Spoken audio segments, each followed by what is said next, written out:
Видевски пукаше, Кешишов стражареше, а Манев беше организатор на убиствата на Вања Ѓорѓевски и Панче Жежовски. На завршните зборови прво обвинетиот Палевски изнесе како што посочи докази во која докажува својата невиност, а потврдува вината на останатите обвинети за двојното убиство. Палевски го обвини Манев дека ја следел Вања. За него останатите обвинети беа пронајдени траги од ДНК, но за мене ниту трага, ниту глас. Со две вештачења е утврдено дека не сум бил во возилото Рено Кангу, а во обвинението стои дека јас сум бил во Кангуто кога е грабната Вања.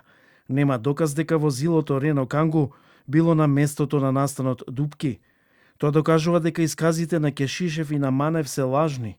Случајно, единствено сите обвинети кому во ОЈО на 6.12 му доаѓа идеја да каже дека Палевски слика жртви е токму Манев, кој е докажан сликач на жртви. Оттаму му е идејата дека Вања е сликана. Никој не го праша Манев зошто сликата од Панче по една минута од сликањето му ја испратил на Боре Видевски, а не ја испратил на Палчо. Сведочењето на обвинетиот Манев па го префрли случајот за двојното убиство и надвор од кривичниот суд. Манев за време на завршните зборови посочи дека извесен Зоран Димитров, член на Десни и вработен во Народна банка, по налог на Палевски уништил ранец со оружје, со кој били извршени двата монструозни злосторства. Обвинителството за кратко по исказот посоченото лице го лиши од слобода. Ова е последната коцка од сложувалката. Ранецот е член на Десна, вработен како техничко лице во Народна банка. Дознав кога Палевски ми се јави од турската граница и ми кажа да му се јавам на Зоран за тоа што го зел од канцеларијата, како што се изрази Палевски, пакетот да го отстрани од кај него, да го фрли или да го уништи, да не може да се најде. Јас немав сознание дека Палевски планира да убива, зар би копал 3 метри дупка и би ја маскирал и покривал со таваници, како влезна врата кога би знаел дека грабнатото лице треба да се убие.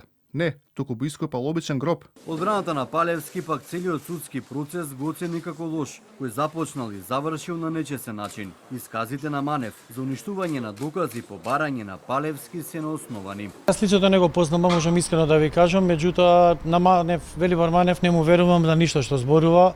Можно е и уште една негова приказна да заглави уште некој во целиот процес. На 25 јуни во среда во 10 часот во кривичниот суд ќе биде објавена пресудата за петмината обвинети за грабнувањето и за убиствата на Ѓорѓевски и Жежовски. Настан кој потресе македонската јавност во ноември 2023 година.